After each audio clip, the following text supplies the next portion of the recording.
This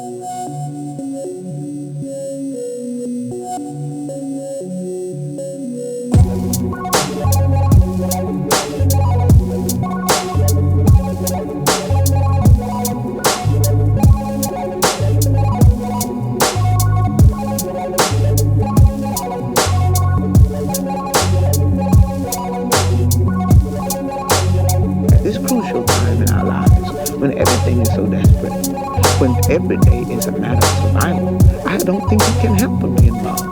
Young people, black and white nowadays, that's why they're so involved in politics. We will shape and mold this country, or it will not be molded and shaped at all anymore. So I don't think you have a choice. How can you be an artist and not reflect the times? Hello. Hello. All right. How are you? I'm good, actually, and I'm trying to start the video. Here we are. It works. Nice tattoo, by the way. Excuse me? Nice tattoo, by the way. Yeah, thanks. I just got it. Are you for real? For real. Look at it. Look at it. Cool. There's a little surprise. Oh, I don't think you can see that, but it's Kirby. It's Sleeping Kirby, you know, like the Nintendo Kirby. Yeah. Right. But yeah, usually I start off with sound design. So when I use my mods or synthesizers, I start off with sound design. And then I just let the sound guide me. So then, you know, like a sound can invoke some sort of emotion or something that, you know, like triggers a memory in my mind or something like that. And I go from there. So that's when I use my modular or my synthesizers, like the semi-modular or whatever. We are at this point, we're in this weird time. We live in, it's almost worse than when it would be World War III, because everybody is fighting and everybody's getting sick and everybody is not knowing how to act and people are going like crazy because of quarantine, and it's an insane situation. And then also we have like still inequality in all sorts of ways. So I think that we all should really stop and just like look around you and see what you can do to make it a bit better.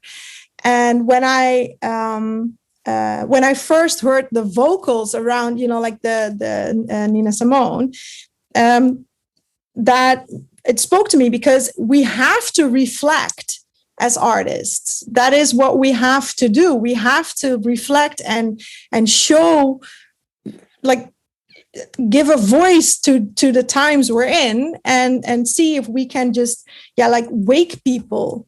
Well, was it a difficult track to make? No, it actually wasn't.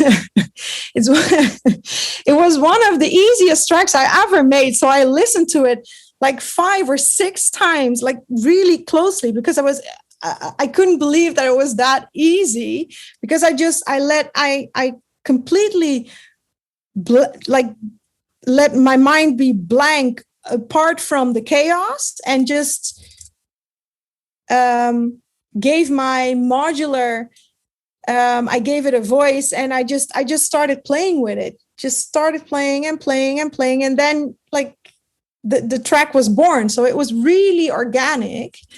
And that's that. Yeah. Usually you think about, you know, like, okay, so I want this for the first 8 bars, that for the second 8 bars. So it's you know, it's a creative thing, but you still, you need to listen and you need to think. But with this one, I didn't think, so I had to. You got like an arsenal of gear over there. What's your favorite piece of gear that you constantly you'll go to?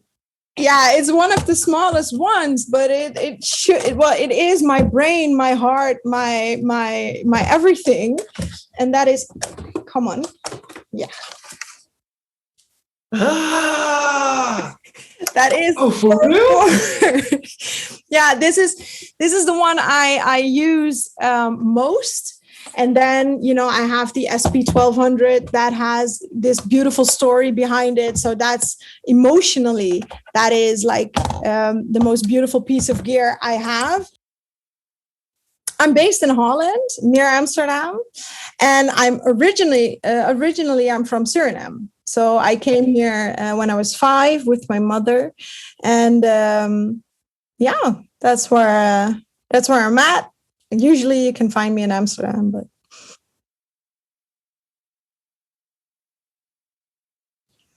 that I'm in Holland or that I'm from Suriname? No. My inspiration usually comes from all over the world.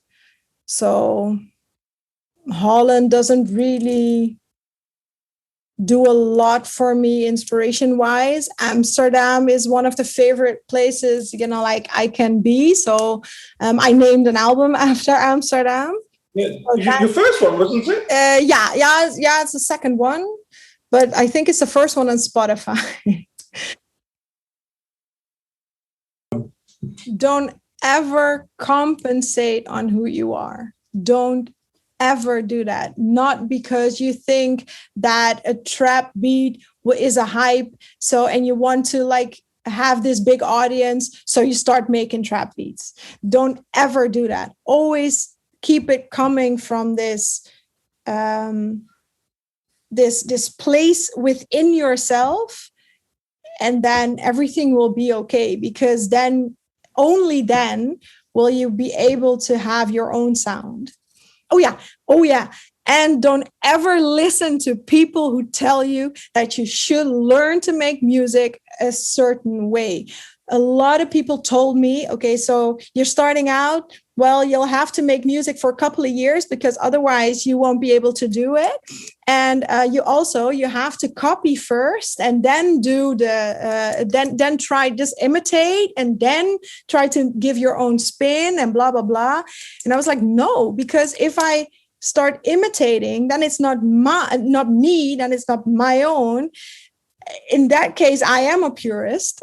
So you can listen to other artists and you can use them as inspiration because those people came before you and you need to respect them and what they worked for. So yeah, you should listen to what they make, but don't ever try to be the next Dilla. Don't ever try to be the next, Pete Rock. That's what Dilla did. He wasn't the next Pete Rock. He just took what Pete Rock did and evolved. So that's what you should do. And don't ever listen to anyone telling you how to do your stuff.